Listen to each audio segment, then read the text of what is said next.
but we're talking about friendship today. And this is very exciting because all of us have had friendships that have gone to the wayside. We've had betrayals. We've had issues come up in those relationships. So we are so excited to have our guest here today to talk about friendships. How do we determine after a betrayal in a friendship, after a friend has hurt us, how do we even determine if that friendship is worth saving, if it's salvageable? How do we do it? And what those factors are? When we ask these questions of whether we can even bring stuff up with a friend, you can bring anything up. You just can't control what the response is going to be. You have no beautifully said. Say in that. You just don't. So all you can do is say your part. And I think even just saying truths like that, like I struggle to open up or I struggle to really trust people, just say it. This podcast represents the opinions of our hosts and guests. The content here should not be taken as medical advice and is for informational purposes only. This podcast also does not establish a standard of care, doctor-patient, or client relationship. No guarantee is given regarding the accuracy of any statements or opinions made on the podcast or website. And because each person is so unique, all listeners are encouraged to connect with counseling and medical professionals for assistance with their personal journey. All people, places, and scenarios mentioned in the podcast have been changed to protect the privacy of those involved. Welcome to We're Not Fine. I'm Dr. Talia Jackson. And I'm Doug Jensen. We thank you for listening every week to our deep and thought-provoking conversations about relationships. Friends! Welcome to We're Not Fine.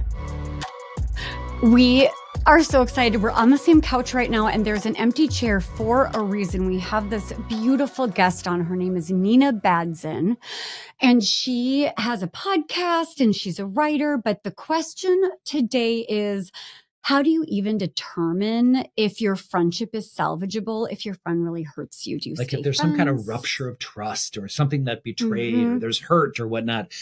And I'll tell you, folks, not surprisingly, we start talking with Nina, and I just want to go off on like 80 other tangents based on the ability to really talk about something that affects all of us. We got so worked up. I got worked up. We were raising our voices. I was like lathered. We were threatening people. We were ready to tell everybody, give people the benefit of the doubt, be a good friend, treat people the way you'd like to be treated.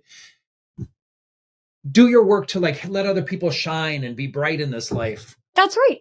And when to just walk away.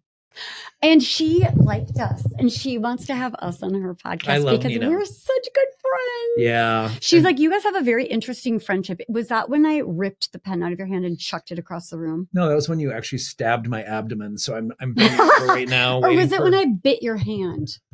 It was one of those two things. We like to model healthy, mature friendships. That you can have conflict, but once you have trust built up and there's a foundation, you can get through anything.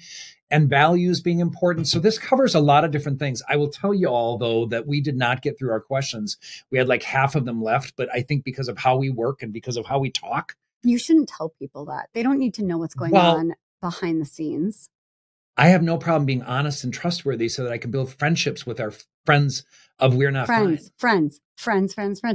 But more importantly, are you ready for the rapture?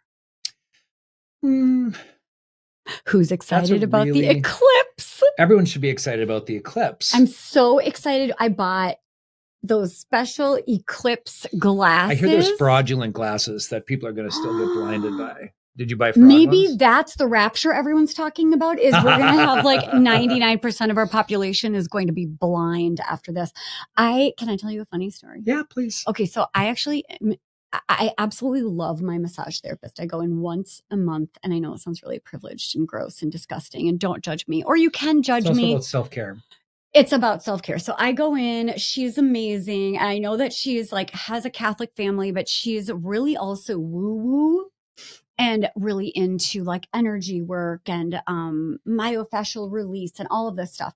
So we started talking about the eclipse, and then she started telling me how she deep dove into all of these like prophecies about the 3 red heifers in Jerusalem and the line of the eclipse that goes through all of these towns with this biblical name called like Nevena. And what that means is that she said, she told her son, if I rapture, please don't forget to feed my turtles. So I might not go back to that person if that's what someone told me. I love However, it. my scientist friends from Boston are Yes, heading up. They amazing. were going to go to Rochester, New York, and evidently there are clouds. And so they're going to a very, very small town in Maine to go visit. Is it And called Nirvana? No, that's Nirvana? Nirvana, and that is a band. So I don't know. I mean, I think I'm not feeling like this is rapturous. I am feeling, however, like it's very exciting. And I wish I had ordered glasses I because have don't have one any. for you. Oh. Because our little one, they're giving all the kids glasses. Oh. It's kind of a big deal. I don't know. Am I a space nerd? Am I just a nerd? I don't know why I'm so excited about I this. think it's lovely that Guess you're what? excited. I moved my 1 o'clock person tomorrow. I asked her if she could come in at 3 so that I can be at home with my husband. Yeah, that's right. I'm going to be alone with my husband from 12:30 until Going blind. 2. Does that give you enough time Alone for during the eclipse. total eclipse of the heart? What if we accidentally start making out and then it goes further and then we like procreate Beelzebub? So I'm not endorsing any of this bizarre. Why are you not excited about the eclipse? Like, It's do you not that I'm have not a heart? excited. I just. My friend Lissa gave me a poster one time of Total Eclipse of the Heart because Bonnie Tyler's song was really popular when we were entering college, which dates me quite a bit. But that's what I'm really thinking about. And I love that my friend is going to be giving me updates from Maine is my sense. We almost went to Rob's hometown of Carbondale, Illinois, because they have a total eclipse. We're having a partial eclipse of the heart. Oof. Although we'll see what happens when you two have 2 hours alone. You guys, you're going to love this episode. We think it's fabulous. We want her back for a live event. Yeah, I'm struggling with when we get into these conversations like about friendships and whatnot. I had so many opinions. Like I was so riled up inside. You know, my therapist side kind of wants to just explore and delve into like 85 different parts of her experience with friends. And I don't love that some friends are like taking her light away and, you know, trying to diminish her light somehow is what it felt like to me. And so I would, you know, as my clients know, I'm fairly direct about what I think and where I go with the observations I make. So I hope you all enjoy this. Like we all have friendships that have struggled. I really, truly believe that we're at a developmental place differently, like in terms of when we're young versus old. And I think that impacts like what we're willing to tolerate and what we're willing to put up with. But it's a lovely episode. I hope she does a live where we can have audience members participate and ask questions about their own friendships. Because if I ask any single person, they might say, you know, and I said, do you have any friends that you're struggling with right now? I think we all have one. Right. Or two. Or and whatever. usually when we think about hurt in relationships and betrayal and frustration or fear of like telling someone how they've hurt us, we're usually thinking about it in the context of a romantic relationship. Do I need a breath mint? But in this case, I think it's incredibly relatable because we all have had this experience and we all, like, friends are almost more important than your relationships. Yeah. Your romantic relationships sometimes, depending. So enjoy and take it in and think about your own circumstances. And we'd love to hear from you, which we're going to comment on at the end. Bye. Enjoy.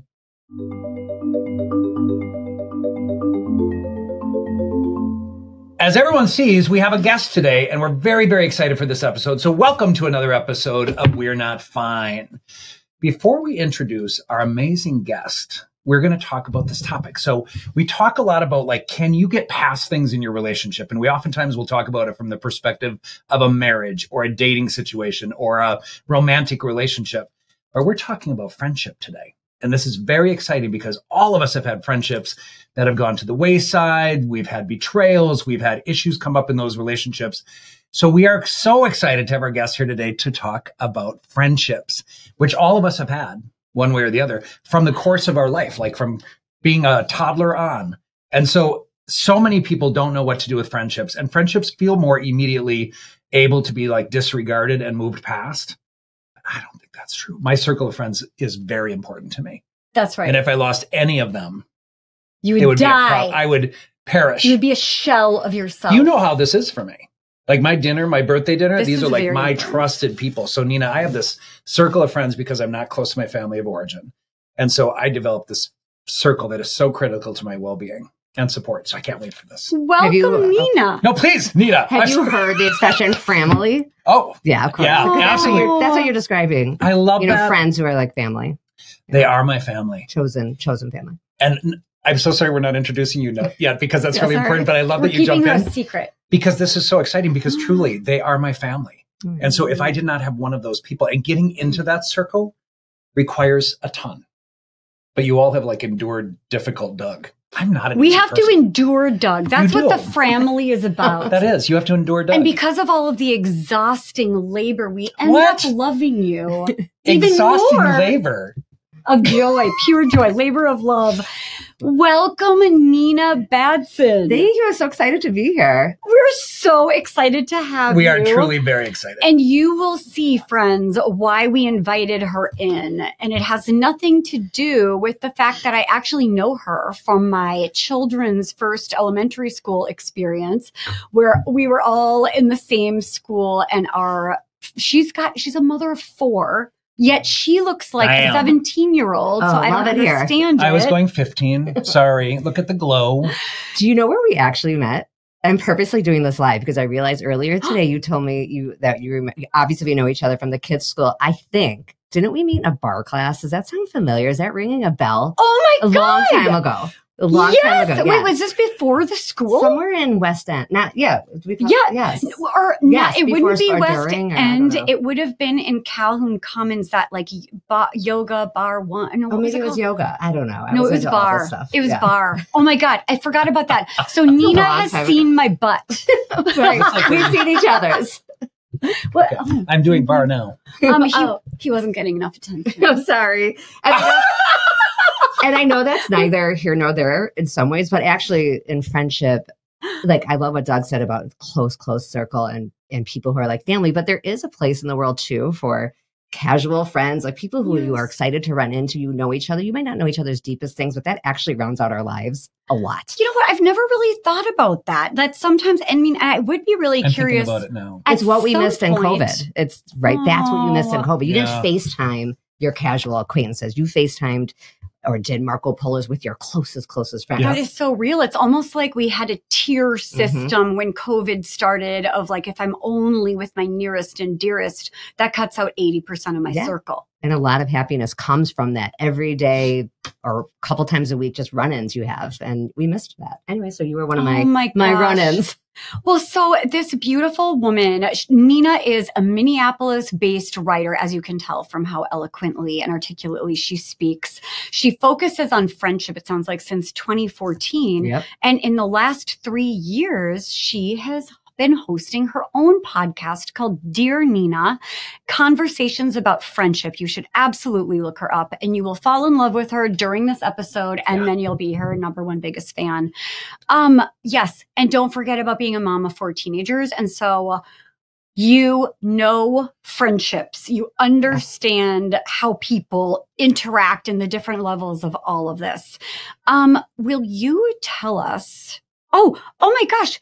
That's right. You're actually doing writing groups like a mile away from here. Yeah, so I've been doing that about 8 years at Modern Well in Minneapolis. It's a women's co-working space with my close friend, Julie Burton. So she owns Modern Well. I co-founded the writing groups. I've been doing that 8-9 years. They're women's writing groups. It's great. I went to something in Modern Well. It was not a writing group, but it was with my girlfriend, Jamie Pellegrine. Yeah.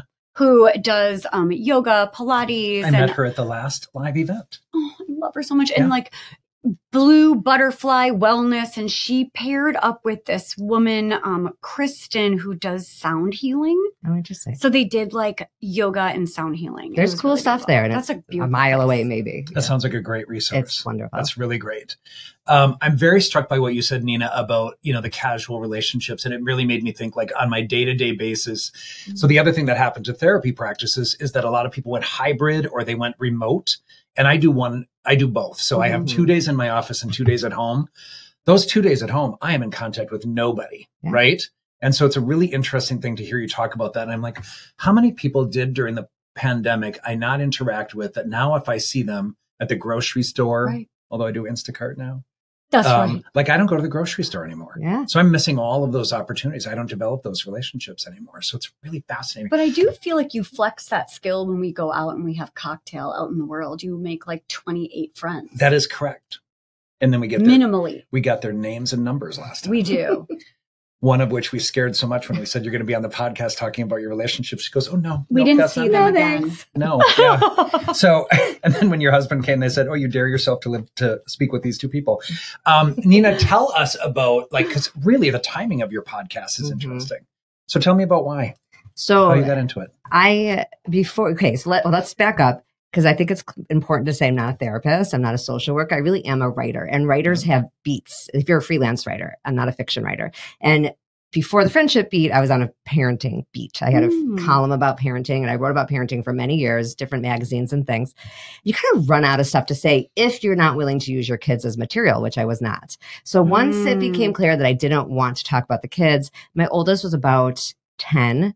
I actually had done one big show called Listen to Your Mother. And it's kind of like The Moth, but for moms. And it was about 700 people in the Riverview Theater. I mean, it's a big audience. I really love that title. It's been going on for 10 some years, but I was in the first cast. They call it a cast. And it was all around the country. I mean, you just do your own city. It wasn't like I was traveling That's amazing. the country. And I did do sort of a comedy bit about, well, it was like an essay, but it was a humor essay. Some people did really emotional ones where you cry. That's just not my thing. I did more of a funny one. And it was about my son's piano recital and how he completely just biffed. Oh! And he had to start again and again and again. And the piano teacher actually was in the audience. And in my, when you write, it's like you exaggerate. It's a little hyperbole. Absolutely. And I didn't really talk about him so much. The point was that I, as the mother, had so much trouble just sitting back and not really going up to the piano. This is my oldest and putting my hands, I did a whole thing. Anyway, my kids weren't there. They were young. But a friend came over for a walk and my son answered the door and she's like, "Oh, I heard your mom's essay about your piano recital. It was so funny and I loved it so much." I mean, it's a triumphant story because in the end, he still gets through the whole song and he's able to do it. Was he horrified? Horrified. Oh. And he was like, "You wrote about that?" Because he didn't know I did this show. He's like, "You wrote it." And I'm thinking, not only did I write about it, I performed it in front of 700 people and it's on YouTube. And actually it is the essay that got me a column in a parenting magazine. And so, yeah. And then I was like, okay, that's not going to work. So, but what else is there if we can't use our own children for material? This is why I had to switch from parenting. So, I had some writers that I was mentoring, to start their own website. And they were doing a friendship themed website. And they're like, "We really need a friendship advice columnist." I'd done some essays on friendship just here and there. It's a topic I've always loved. And I actually wrote a novel about ex-best friends that never saw the face of the earth, thank God. But that was so long ago. My point has always been a theme that's important to me. And they hired me to be their friendship advice columnist. This is where the Dear Nina thing came from. And that was in 2014. So I was like, no, I'm not a therapist. I felt funny about that. I'm like, why should I be giving advice? And they were like, no, we'll make that part of the point, is that you're just a regular person who's oddly obsessed with this topic. Love it. And now it's been almost 10 years. So, I mean, I've read every book. I've read every article. People do come to me and always have for advice on friendship. I think I'm just a very practical, no nonsense kind of person. I love it. And I was the same way with the parenting advice. I used to have a column on Twitter advice, like how writers should use Twitter. And then finally on the advice, I used to do articles for this other parenting site on baby name advice. So advice is kind of my thing, but friendship has lasted the longest. Can you back up? Yeah. So Nina, one of the things you're going to observe about this interview is I don't want to stay on script right now. Never does. And I can't. So here's the thing you just said. Did you write a book called Ex-Best Friends? No, it was called The Friends of Ivy Stein. And it was about 3 women who were all dumped by the same best friend at different points in Ivy's life. Okay. I actually got close to an agent with one. She only liked one of the storylines. So I wrote that whole book. And then the agent got back to me right after I had my 3rd child. And she was like, it's still not quite. And I'd so done with those characters by then. Okay. And I'd had a guest spot on a very big website with I had like 100 comments in like an hour. Before that, I never wanted a blog. This is 2010. Yeah. And then I was like, I could write fiction by myself and have nobody read it until maybe an agent picks it up, or I can write on the internet and actually interact with people. And the fiction was gone. Done. Yeah. So what's really, so you call it fiction, but you know, that comes from experience. Like even as therapists, we use our own experiences to help people, right?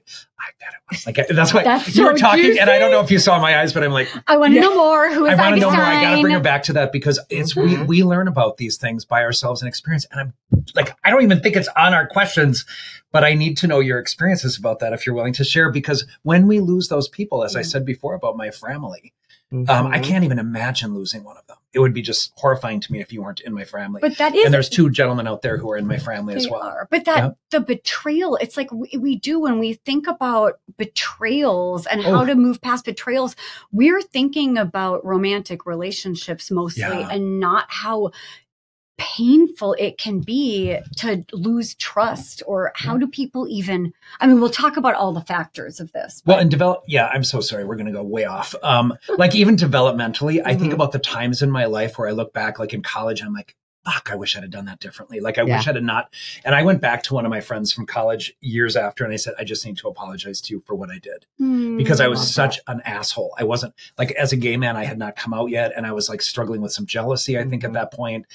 This person was dating a dude that I was attracted to. I didn't even know I was attracted to him because I didn't know I was gay. I didn't know what that was. And so it's fascinating to look back. And I said, I'm just sorry that I did that. And I remember her response to me I'm so glad you're sharing that, because I was dying to know, like, how was the response? Because we are going to talk about that, like forgiveness. Well, and this is a fascinating thing. And she and I grew up in the same small town. She went to this college because I had gone there first, and we were like best friends, right?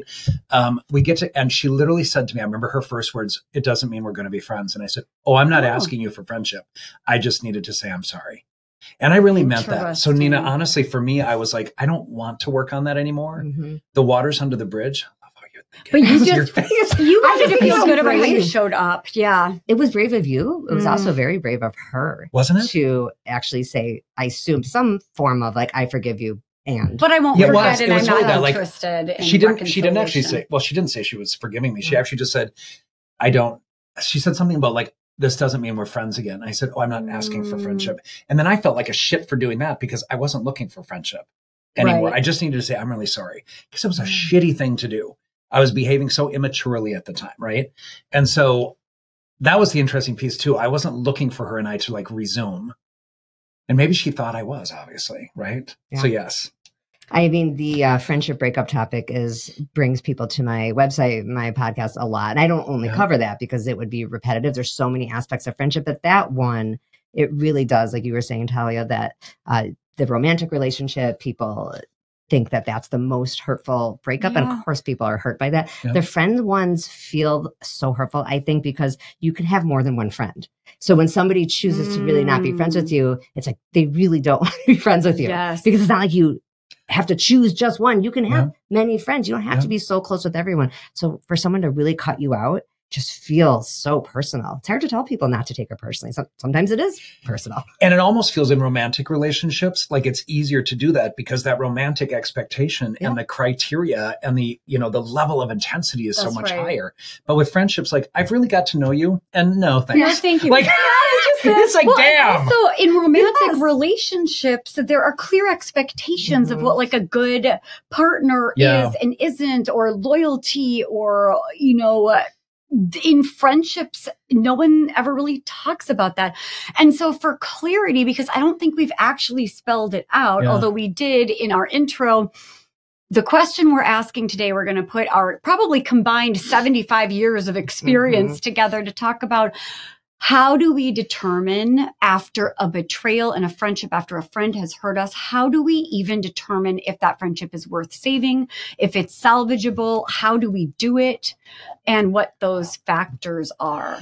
Yeah. One of the things I was curious about when I first heard you were joining us today, like I was excited to hear what you hear most are the betrayals, because it's like, sleeping with your friend's boyfriend or girlfriend. Oh God, that's a or big dating one. them after you, or, lying to you, or I don't know, or not inviting you to a gathering. Like I think of all the ways. I'm curious, do you like have a general sense of like what those are? Yeah. And I think I think they're much less dramatic than you're going to expect. But your last one was a big one, not being included in things. That comes up a lot, and it comes up a lot in a couple forms. First, as an adult, like adult not being included in another adult's event. like a group trip would be one that comes up. So a dinner doesn't happen as often because people can have a lot of people at a dinner. But let's say your parent or someone you know has a great place in Florida and you can only invite 3 people and you have kind of a big circle of friends. Well, this is going to be an issue. This stuff comes up a lot. But also, and this is so tricky, this one, is when your kids are not included and you're friends with the adults. Yeah. And I've had a guest on my show a couple of times, or she's only been on once. I've aired it a couple of times because people like it so much. Dr. Lisa D'Amour, she does a lot with teenagers. I love her so much. Everyone loves her. She's like, people are fangirl her. Believe that you know her. That's why I played a choice. I don't. Yeah, she was a guest, and I don't know her at all. So she's looking for a new friend. I know. Well, not really. That's kind of what's interesting. That's why I quote her quite a bit, because she has a policy of not being friends. She has kids like in their 20s. Isn't she the emotional lives of teenagers? Yes. I'm obsessed with her. She has written and said many times, Talia, that she will not be friends with the parents of her kids' friends. Well, that sounds silly. So that she does. It's not realistic for me, but it's probably to avoid this whole thing where she, like, you don't, now I don't want to put words in her mouth, but why a person might make that choice is to not get in these sticky situations where the kids are no longer friends. And now, like, well, what do we do? And by the way, that happens all the time. That is really uncomfortable. I have advice for that, but we can get to that later. But that brings people, it feels like a betrayal to people. Yep. I think that's thinking really small, but we can get to that. Another is like not showing up. That's what I'm saying. They're not dramatic things. It's the not showing up happy and bad times. You know, a parent died, you didn't. Real. It is real, but the happy times too. I actually find that it is easier. People find it easier to show up in hard times. Okay, somebody in your family that's important to you passed away. I need to come to the funeral. I need to come. Like, we can do that. Yeah. It's like a one-time thing. I teach these writing classes, right? I co-lead a lot of writing groups of women who are coming out with books and things like this. And they feel it a lot when friends don't show up in those kind of times. They have, but it can be hard because if you have a book coming out, for example, you have a reading over here and you have an event over here and you have this. And it's like, how much is, where my practical hat comes in is, yes, it would be hurtful if your friend showed up for nothing, but are we expecting them to come to every single thing? You have to have reasonable expectations. They're not our mother. Right. So that could be a lot. Damn. Oh, these are such good points. They are. I'm getting lost in this conversation. Sorry. I have 2 comments. No, this is good. We're so Nina, you lost. might be one of those people we need for a second episode if we go way over. I knew you'd love her. Yeah, I'm enthralled. You could say thank you at any moment. I'll just be right over here. Thank you for coming, Nina. Oh, you meant to you. I'm sorry. Nina, this is what I want to say. I want to say 2 things. First of all, I'm celebrating a birthday in Italy this year and making my list. Nightmare. I wouldn't even. I know. It's so scary. Who to invite? Who do you not invite?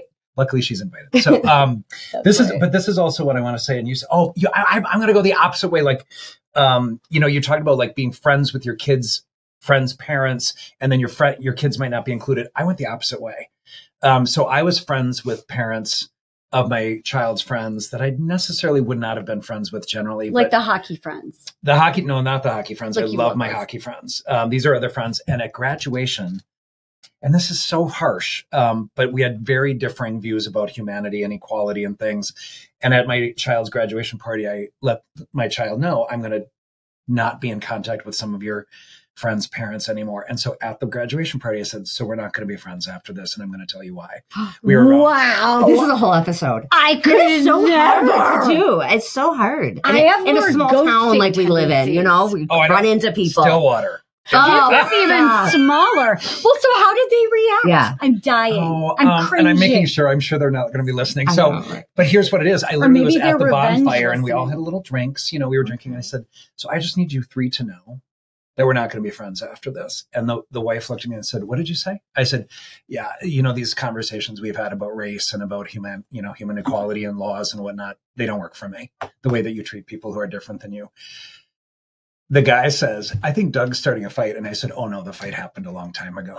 And I said, so it's over. Could you even imagine? I don't think that's in my bigger than like, values is a big. Oh, it's huge for me, by the way. It's not like someone left you out of a trip once and now you have and this is a really big issue for me, by the way. And he's also such an advocate and just, you need to be surrounded. But I feel like I would never be that brave. I would just never reach out to them again. I think you would. I don't know. What would you do? I might write it in a letter. So here's Anonymous? An anonymous letter? But you know what else happened is that one of my other guests who was sitting at the bonfire said, Doug, can I see you?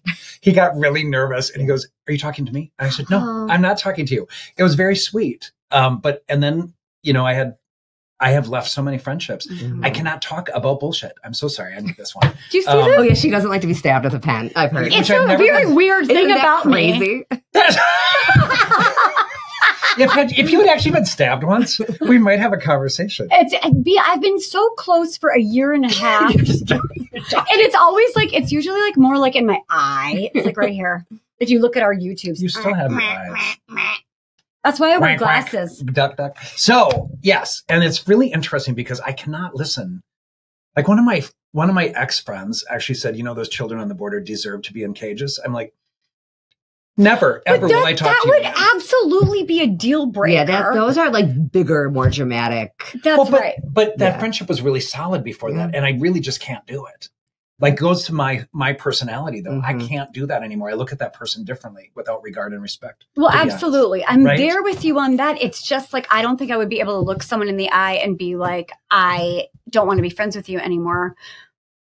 Although I did tell somebody that I really care about just in the recent happenings in Israel and Gaza that I could no longer follow them on social media because what she was posting was so incredibly hurtful. And I felt like it was harmful as an influencer, that it was dangerous, but that I still have love for her. I just cannot follow her. I think that was equally brave. I mean, that also is hard to do. It's hard. Behind an Instagram wall. Here's what I struggle with even that though. Like, do you still love somebody who is harmful to you? I think that's a really great therapeutic question as well. It is. And it goes along the lines. You know what? I have great love for her, but I no longer maybe have desire to get together and talk about anything intimate because that did feel it broke something. It broke something. Of course it would. Yeah, it's your family. It's your friends. Yeah. So for someone with trust issues, for example, who realizes it's their issue about like not being able to trust people easily. I'm one of those people, by the way. I probably put all of you through the fucking grill to be my inner circle. Said, labor of love, but worth it. I think every one of you would say that. I agree. Even my ex-wife, who's one of my best friends and in my inner circle, isn't that sweet? She would sincerely say, "This was hell, but it's so worth it." Yes. And I have a relatively new buddy who's just entering that place. You met him out in the hallway. He was napping on the couch. But he's kind of new to the thing, and he's like, and my ex-wife was like, "Just tell him to call me sometime." But that's probably why he's napping, is because he's so exhausted. Because I'm so fucking tired of living with me. But it's interesting because there's a lot to go through in order to get to that inner circle. And that's my trust issue. So the question is, when you know it's your shit, which I'm going to have a bad answer to this because I kind of get to a place, Nina, where it's like, this is who I am. I'm not interested at this point in changing it. I have amazing people in my life who have actually endured those tests, I guess I might even say, because they just naturally are trustworthy. We've worked through any conflict we have. So I look at this and I think, if you know you have trust issues, this person or this question is like, do we have the right to bring it up if we know that it's our stuff? I think so. And then the other person has a right to decide if they are interested in dealing with it, right? Like, so each person gets to say their part. I think we forget that sometimes. Like, when we ask these questions of whether we can even bring stuff up with a friend, you can bring anything up. You just can't control what the response is going to be. You have no beautifully said. Say in that. You just don't. So all you can do is say your part. And I think even just saying truths like that, like I struggle to open up or I struggle to really trust people, just say it. Or like the thing that you did really hurt me. It made me feel so upset and left out. But I realized like that's something I carry around with me, and it might not be you. It might be me. I almost think that you owe it to your friend to say these things because they're probably feeling it anyway. I always say that. Things are not usually as one-sided as we think. Chemistry is like a real thing. And if you're feeling off and you're acting off and your arms crossed and you're sharing less. Yeah, you're letting days go by between texts. Like, it sounds like all very juvenile, but it's just human nature. That's right. And we do act out in those little ways. And the friend can feel it. So I always tell people, what do you want the end result to be? Do you want to stay friends? If you want to stay friends, I think you have to cut out those silent days in between and just bring it up. If you don't want to be friends, then that's like then the behavior would dictate that. But if you actually want the end result to be friends, I just feel like life is so short. Let's like fast forward to the part where we say the thing. Yeah. I do feel like it really, all of this depends on how deep is the friendship. Yeah. And how deep was the cut. I'm also going to say that you and I are different this way. You're a little more. You're more avoidant than I am. I am of honesty, right? You said something so basic. I'm not avoidant of honesty. I'm avoidant of potential conflict. And the way that I would say though is that sometimes you'll say, "Is not in my hands what you don't like." Okay. I know. I love it. Poor Doug. I know. Thank you. I just need like a mesh net around me. She's gonna be mad at me later. I mean, don't invite Nina back. Nina is so great. I love it. So, Nina, the thing that you said was just say it. Yeah. Like you said that about the honesty thing. Like I have trust issues. I have vulnerability issues. I don't let people care for me easily. I can say that. It is 100% about my childhood. I've done my work on that. I know what it is. I really just had this conversation a couple of days ago. Like I do not ask for help. And luckily this dear friend said, well, get used to it. Because now, we live together. And so this is going to be how it is. And I'm like, there you go. There's my dude. He's in the family. Nice. Yeah. Oh my God. So fucking sweet. Right. And exactly what I needed to hear. And I just stare for a while. Like, do you mean it? Yeah. So I have my own issues, but you said, just say it. And that's really about someone who's done their work. But you don't have to say, I agree, but you don't have to say why you are in that position. So like you who are very comfortable and has done a lot of work would probably say, I have trust issues for this reason, childhood and all these things. Someone else could just say, I have a hard time opening up. I have a hard time trusting people. They don't have to share why. And it's also none of that is a finger pointed. I mean, like you're the reason why I'm struggling. Thinking about this. It's interesting. Like before you trust a person, you wouldn't have to say all the reasons. Yeah. I have the opposite problem. Do you? I am over trusting, oversharing. I like really quick to bring people in close. And sometimes I really regret it. So it's like, I almost cannot relate to having trust issues. I actually could use a little more discretion and trust. Discernment. Except here's the thing. The way that I would build my relationship with you is through that disclosure though. Yeah. Like the more you tell me about you, the more you open up. Yeah, it's an intimacy Like builder. now when she said, I'm sorry for Doug, she's now my best friend. It's what he is, unmet need. All I said was poor Doug. Now he's changed it to I feel sorry for Doug. I feel sorry for Doug. Yeah.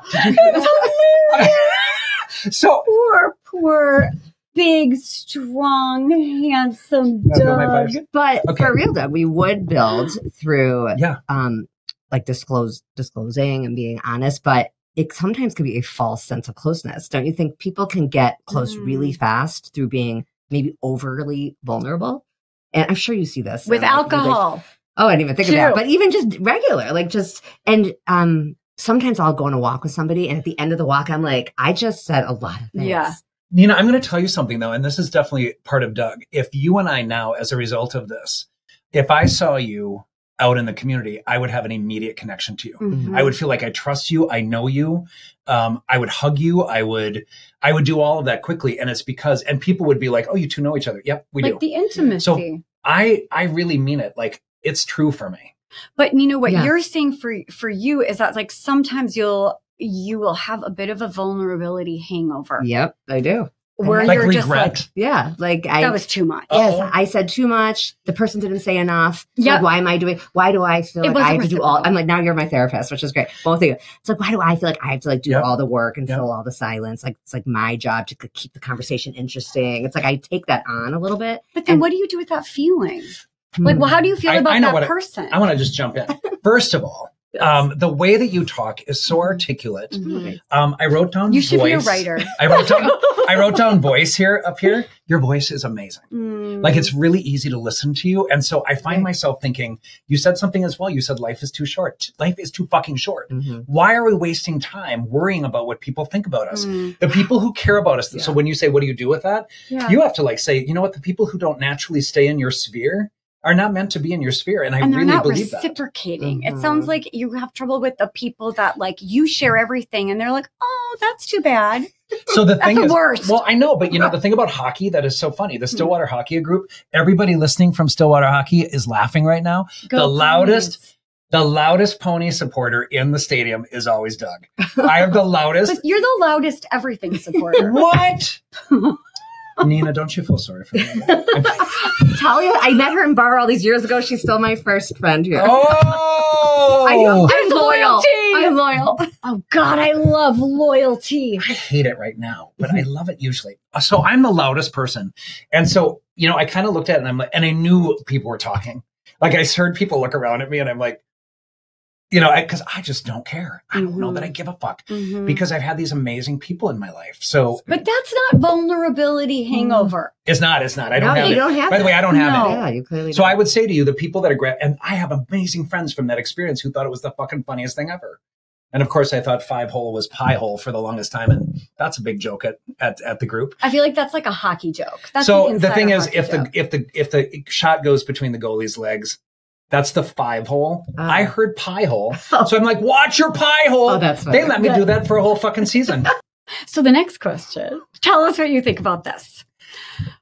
And this might be way more for me than for Doug, because Doug has this ability to go really deep and talk about hard things. It's sort of, we talk about the continuum of like harmony at all costs. I always talk about it. Harmony at all costs. I want this to be fun and I want you to feel good and I want our connection to be light and bright and joyful, versus authenticity at all costs. Like, I just wanted to let you know that as soon as you're done with that bourbon, I never want to see your face again and I lose and stop my number. drinking my bourbon. Right.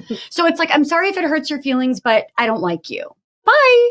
Whereas like somewhere in the middle, right, is maybe where we're all aspiring to. But this question is about, and this is for people maybe more like me, when you have a friendship that's always been fun and light, and I feel really connected, really supportive, which all of my closest friends are.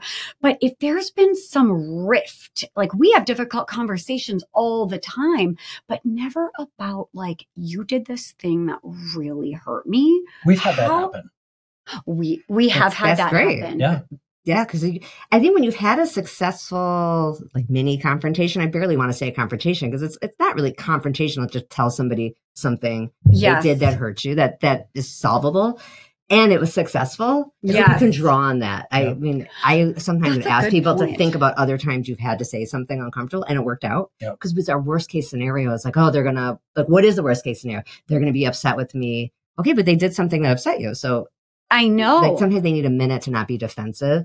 And also I like this idea of just saying, I know we've never had to have a difficult conversation. About our sort of friendship. similar to the trust answer. Yeah, I like just that. just say the words you're afraid of saying. Yeah. That you both know to be true. I know it's always just been really fun. It's never we've never had issues, but there's something that upset me. And I feel if I don't bring it up, it's going to fester. Right. It's a beautiful way to bring it up. I love It's that. very direct. Yeah. And the question is like, how does that person respond? You said something too that I don't want to just pass by, and that's that the person will typically have shame, embarrassment, feel guilty about that, and give them a little space. Yeah. And when you know yourself as well, it's not hard. Like, I cannot tell you how many relationships have been in my office and yours where someone has never said they're sorry. Yeah. For something like really big, right? Yeah. Like a cheating experience or a betrayal like that level, or infidelity, I should say. But it's funny because most of those people, at least in my experience, they have experienced so much shame and embarrassment that they think that they've said sorry a million times. Yeah. So interesting. And they're like, what else do you want from me? I told you I was sorry. And then the person will be like,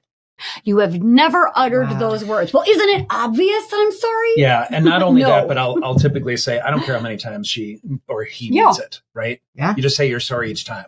Get over yourself. That's So right. I think that's how recovery happens. But in your situation, Talia, also like in something like this where someone did something that wasn't like major, let's say, but it's still beyond the lightness of the regular friendship, I would also give them an idea of how to fix it. I'm going to give you an example from my life that I thought of. I had a friend who, and I'm sure I have a lot of friends in this category who are really not interested in listening to the podcast for various reasons. They're not podcast listeners. They've heard me talk about these topics a million times. They've read my stuff for years. At a certain point, it's like everybody gets to choose the entertainment content they bring into their lives. That's a good point. I have a weekly show. I mean, it would be a lot. I think it's unforgivable, but I agree. By the way, it took a while, but I did have to realize, like, I mean, I can't possibly take in everything people are doing, like, work-wise. Like, let's say I have a friend who's a lawyer. Do I really want to hear, like, the detail of every case that she worked? Like, no. She also doesn't want to listen to everything I've ever done. Yep. But she was so dismissive of it So I have another friend who would listen a lot. And so sometimes to be a nice supportive friend, she'd bring it up in front of me. Oh, I loved it when you had Dr. Lisa or something like that. And we'd get into a conversation. This other friend would kind of be like, oh, Like I don't listen to that. conversation. Yeah. Like I don't listen to it. Like she well, that's she just hurtful. and that I felt so when I talked to her about it, my solution wasn't you have to listen to the podcast. My solution was you can ask me about it just like I ask you about your job. How's it going? I know I can see you're working really hard. Are you enjoying it still? Do you think you want to like go back to writing more in podcasting? Like you can talk about it. It's part of you. Yes. It's just like someone who maybe will never ask you about your kids. Right. Or has no interest. It is just like that. And they don't have to spend time with their kids to say, how are the kids? I'm bugged by this. Okay. I want to say something else. I love it. Because This is a as you're really good listening one. to this, I'm like signing up for therapy with you guys. Excellent, let's do it. I clearly need it. unforgivable, No, unacceptable. Here's what I just heard you say, and I can't imagine, based on everything you're doing, which I think is so amazing, that you don't have people who are envious of your life. That's what's hitting That's me. a possibility. I'm sorry. So I'm listening to you and I'm like, all right, so you're doing this beautiful podcast on friendships. You're talking openly and honestly. You're on the We're Not Fine podcast. Which I mean, is, obviously, even though we're pre-rich and pre-famous. are we? Okay. Pre-limo as well. But you know, that's the thing, Nina, like I'm listening to you and I'm thinking, it's almost like somebody, so if somebody's listening to you and they're like, oh, I don't listen to that, that felt immediately like, are you trying to diminish Nina? Are you trying to diminish her accomplishments? So whoever you are. Yeah, or even just like being dismissive of something that's so meaningful and important. It makes me feel like, does she even love you? It's bugging the crap out of me. Well, I talked to her I about know. it. Okay. And she was totally accepting of being like that. But I didn't bring up like jealousy because I wouldn't even have thought that. I don't even think What she is. but what do you mean accepting of being like that? she wasn't like, I don't do that. She was like, I can feel how I understand how it felt that way. Like I felt that she heard what I was saying. Was that enough? Has it changed? Yeah, it has. We're like really I'm breaking up with her after this session. It has changed how? Give us her number and we'll talk to her about this. No, it has changed. I really think it has. But I do find that I have to bring up a lot with a lot of people. Maybe I need to think about my own circle, things Yes, I've you done. do. So like, for example, I was in the Wall Street Journal recently. I was quoted. I was really excited about it. And I've been in a lot of papers recently, which I was very excited about. And but you don't think people are envious But of nobody your will know notoriety? about it unless it's like, I once had someone in my life, you guys, family member who will not listen to this. And she gave me a really hard time. Yes, it is. She gave me a really hard time about, she's like, you're so self-promotional. She's like, oh, you were in this thing, you're in the Star Tribune, like, and you're so, and I'm like, oh, how else is anyone going to know? I'm sorry, I don't have like the Today Show coming around with the camera. Like, unless I tell people, I'm sure you understand this. Yes. Way too well. Tell people. We understand this so well. So first of all, she just made a joke about like I wasn't getting enough attention, so I put my leg up there. This is a big joke between us. I'm an 8 on the Enneagram, so I'm this like huge person. About the Enneagram? I know about it, but I don't know what I am. You don't. Oh, Pierce. Can you guys do it after? Yes. But let me tell you something. This comment about self, I'm angry at it. Yeah. Yeah. I got to tell you, Nina, let your fucking light shine. Thank you. Be as bright as you fucking can and talk about all your accomplishments. Because you know Brene Brown, and she'll always just be like, all of the judgers are the ones that are in the cheap seats, too scared to put themselves out there.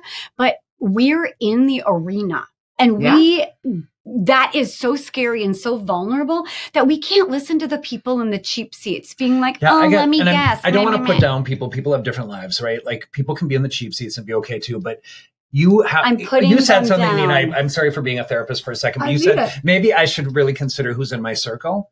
You should have people who just want you to shine like the brightest star there is. Oh my God, you got quoted in the Wall Street Journal. Like I'm sitting over here like, what? And then they tell me about that. That's amazing. It's a big deal. Yeah. All of it is a big deal. Thank you. So I find myself, Nina, thinking, and by the way, every single person in my family is like willing to just make me the biggest star and the biggest, brightest person. All my friends, even the people from all of the hockey people, like they were all so kind to me and stood up for me, et cetera, for being the first green person. You should have people who make you bigger and bigger and bigger instead of smaller. And they should celebrate you. Like our true love in friendship is like when our friends laugh with us, celebrate with us, cry with us, right? Yeah. This comes up a lot. Like when you asked originally, like what brings people to write to me about friendship issues. This, I said, showing up is one of them. Oh. And this is a version of showing up. It is a version of showing up. God, we got really worked up about that. I know, but Do you remember when you said every time someone looks at you, Doug, you think they're thinking, oh, you're really hot? And I said, so I've been asking everybody who looks at me and they're like, yeah, that's accurate. Because when we go out, That's amazing. we go out socially. Yeah, that too. So I'll be in the, and he also thinks he doesn't have ADHD because no one's diagnosed him with it because he's never asked for a diagnosis. I'm diagnosing I had him somebody with it. tell me I do. I don't think I do. Go ahead. I just have a lot of energy. That's not what it is. Yes, It's like it is. I will be in the middle of a conversation with him, and then he's always like looking around me and being like, "Oh my God, look, they're staring at me." I'm like, "You're staring at them. Of course they're staring at you. Oh my God, they think I'm so hot." He'll like check himself out and be like, "Oh, there." So by the way, guys, everybody listening, I do not do that. I am not that grandiose. He does. Where's your microphone? Give me He's thirsty. you guys, somebody once wrote into my column. I have an anonymous form. So in some columns, people have to put an email address or they have to go through the trouble of making up a made up one. Yeah. Mine, somebody helped me set it up once, and it does get some spam for this reason, but it's worth it to get real questions. Yeah. You do not need an email address. It's truly anonymous. You We cannot need trace to it. do that. But somebody once wrote to me about kind of what you're talking about, that it was about me. It's only happened once. It was not a friend. It's someone I know, though. I clearly knew who it was. She wrote in and said, I once ran into somebody who writes about friendship and it was at synagogue. Okay. And it was like probably bar mitzvah lunch. It's so long ago, but I remember this. My kids were younger. My youngest has a nut allergy. And she said, and she, says she's so friendly, which I never say. By the way, I would never be like, I'm a friendship person. I'm friendly. But I guess it's implied. But she kept looking over my shoulder the whole time. Meanwhile, my son has a nut allergy and he was 5 at the time. And at the synagogue, they have a dessert table like you would not believe. Just delicious treats and tons of peanut butter and whatever.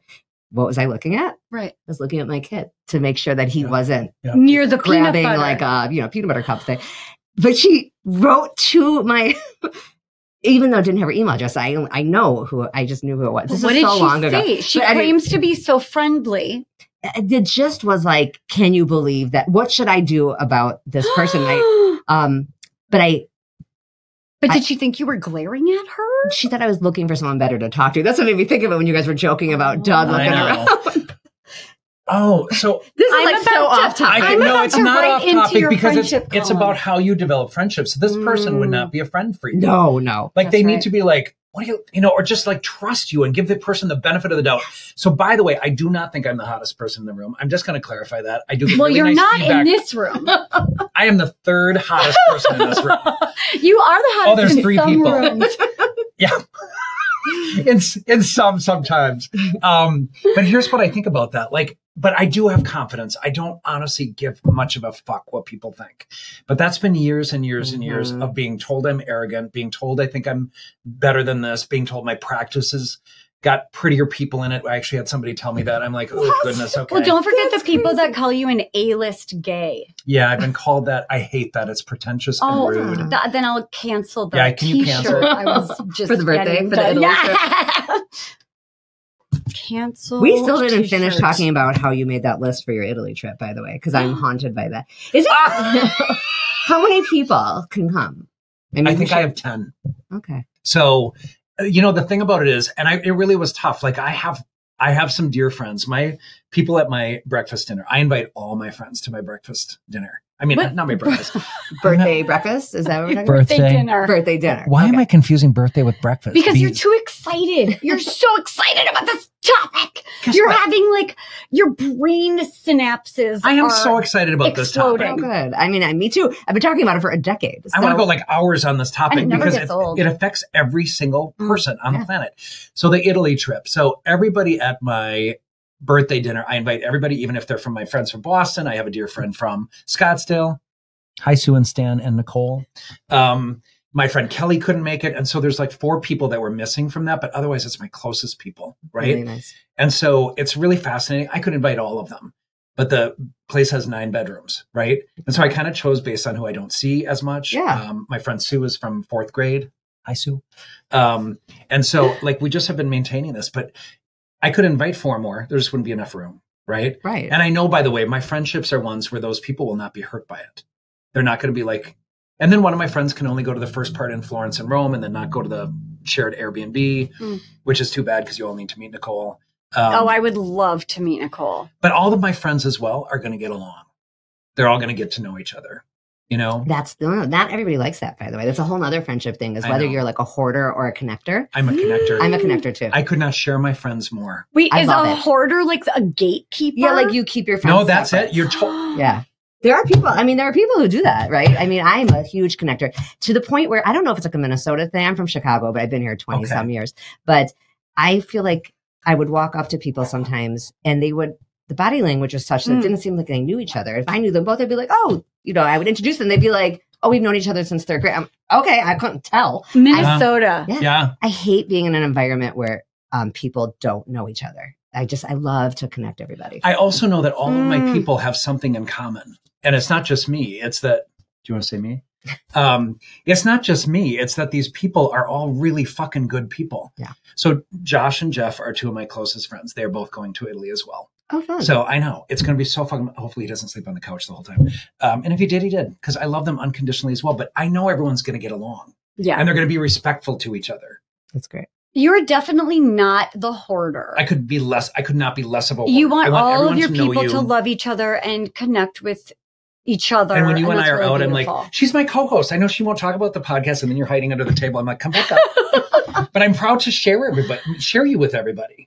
What if we are halfway through, but it's time? Do we need to have Nina back? So can I tell you, I knew this was going to happen. It's okay, but that's what we expect it to happen. You opened your frickin' first lines, and I'm like, I'm in love. I'm not going to do this. I hate this script. I can't do it. Do we have anything we need to talk about? Have something. My mom's advice, because it actually covers all the things we didn't talk about whether you can forgive a friend and what are the conditions under which you can forgive. Because I feel like that's part of what we wanted to talk about and did it, and this will cover it. Yeah. So my mom and dad always had very close friends. My dad passed away a couple of years ago, but my mom she's 79, still making new friends. Friends were always important. My parents went out all the time, and I never saw that as a bad thing. I saw that as, like, when I moved here as an adult, I was 23. And I was engaged. I mean, I was like a young, almost bride. Yep. And I was like, okay, we live here now. Now we make friends. Now we have a book club. Now, like, I was just, that's what you do. You were ready. Just make friends. I mean, it took work. Don't get me wrong. It really took work.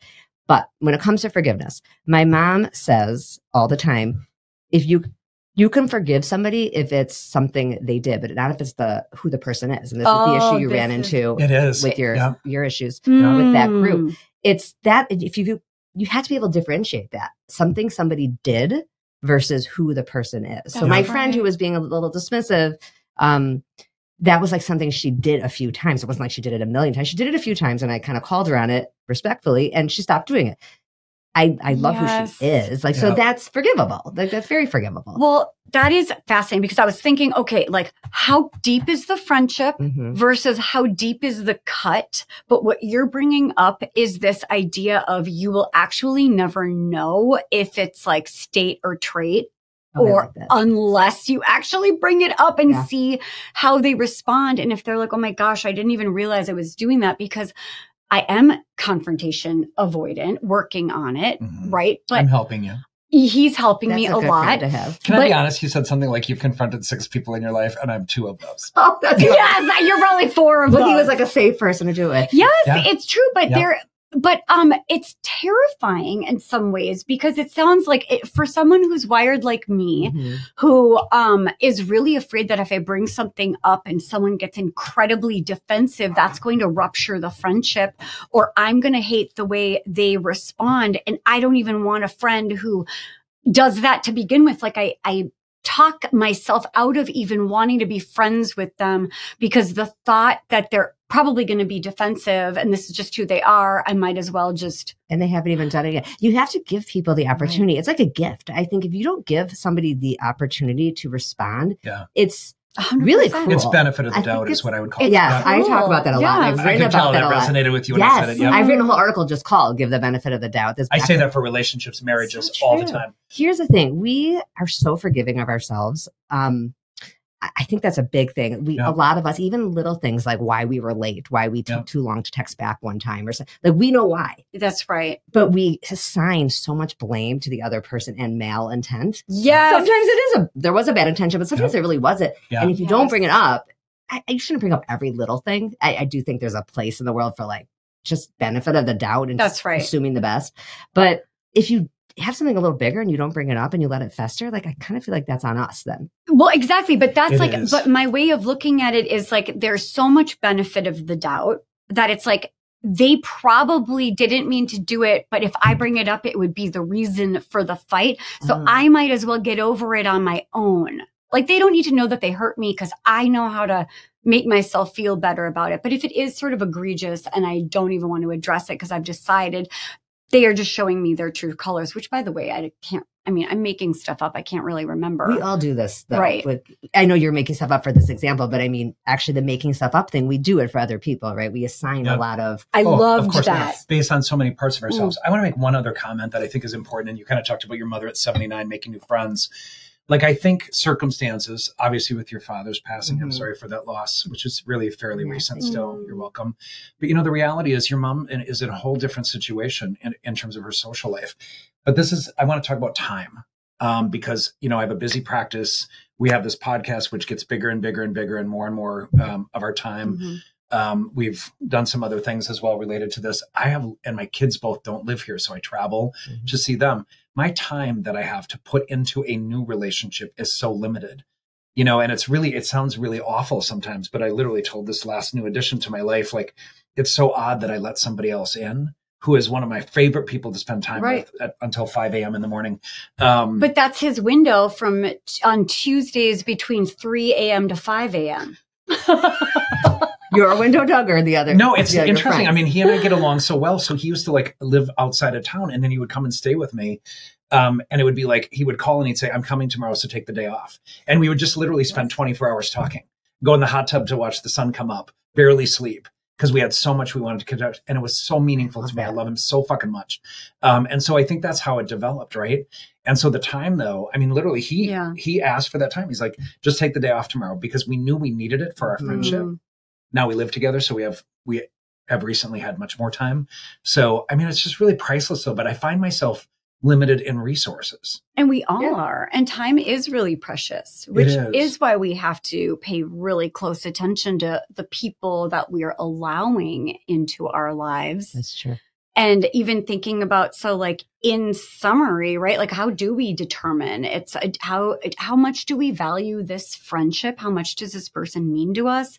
And if we can be brave enough, just like you said, to give someone the benefit of the doubt that if they have actually hurt us, maybe they are an adult. Maybe you love them for a reason. Maybe you can be brave enough to tell them what they've done to hurt you, and it will only deepen the friendship.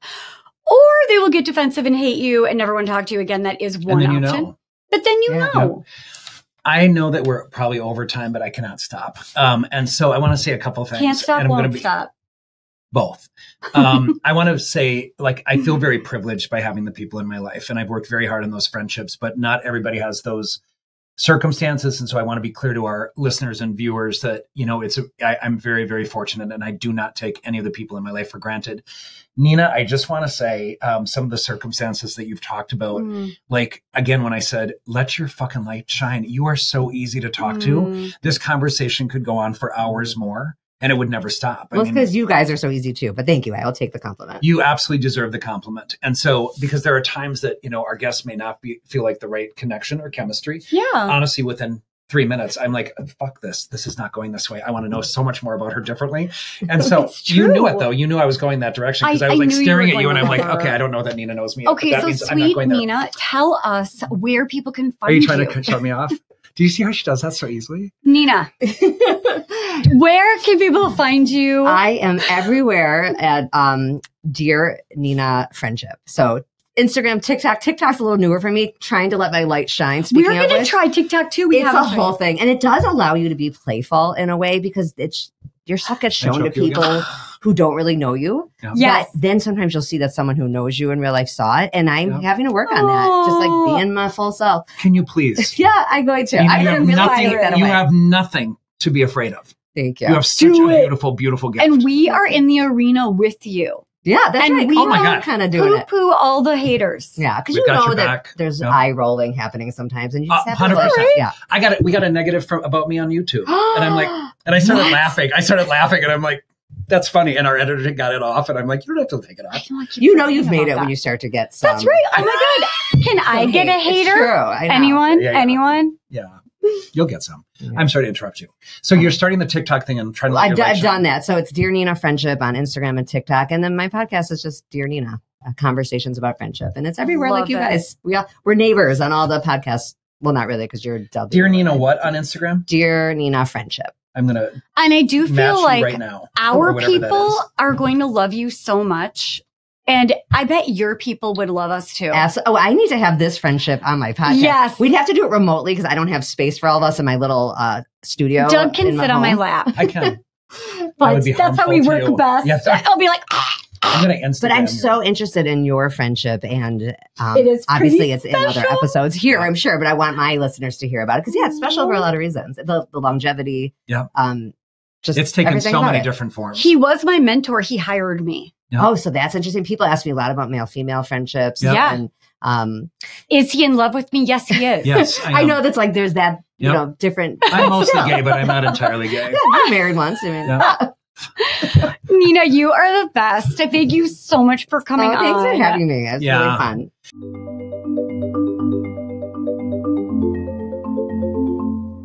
Well, did you love it? We hope you enjoyed it as much as we enjoyed talking to Nina. And again, that just was part of the conversation. I wanted to, by the way, talk about gender. I wanted to talk about, a culture, where we grew up. Socioeconomic. So all the factors that probably influence how we develop friends and how we maintain friendships and what is of value to us in those friendships. And I'm just going to, one of the things we did not talk about that I want to say is that you don't need a certain number of friends. Like, it's okay to have some casual friends. It's okay to have one good friend. It's okay to have 20 good friends. Everyone gets to do this differently. It's based on what we need. I love what she said about what we lost during COVID, that beautiful feeling of like seeing someone that you haven't seen in a long time, and they may be an acquaintance or they may be like your kid's parent, your kid's friend's parent, or like someone that brings you joy. But we lost all of the connections to our second, third, fourth tier acquaintances and friends. And what I would say too, that we, this is a conversation that could go a number of different ways. The other thing that I think changed it is belief systems about the pandemic, the political climate, the race issues. I mean, I just think all of the stuff that's come up in the course of these last several years have affected a lot of friendships. And so the list goes on and on about ways that we could discuss this. So hopefully we'll have her on again. And if you haven't been on our social media, I'm sure you will, now that we have this beautiful new social media person, which I think it's funny, we did this backwards because we talk about her in our next episode where Tiara Diggs, we call her Diggity Dog. Or there was a video game called Dig Dug. So it's kind of her name and my name together. So this D&D, Dungeons and Dragons. Anyway, she's going to help us with our social media so that we can get more reach, because we're having so much fun and we want you to tell your friends. We want you to find us on social media. Dr. Talia Jackson, Douglas L. Jensen, We're Not Fine Pod. We're on YouTube where we've got our long episodes and our shorts. And I think she's going to give us some Facebook and TikTok vibes because we're so young and so cool. Is that right? And if you have any responses, even in response to this particular episode, if you have things that come up for you and you want to ask a specific question, first of all, we can ask Nina, but also, if you go to we'renotfine.com, there's an anonymous way that you can ask us any questions whatsoever. So bring up your friendship topics, bring up any other topics that are of interest to you related to relationships and how you function in the world with those. We would love to hear from you. So again, we'renotfine.com, no apostrophe, we'renotfine.com. We love you guys. Yeah. We'll see you next time. And remember, we're not fine. But at least we have each other.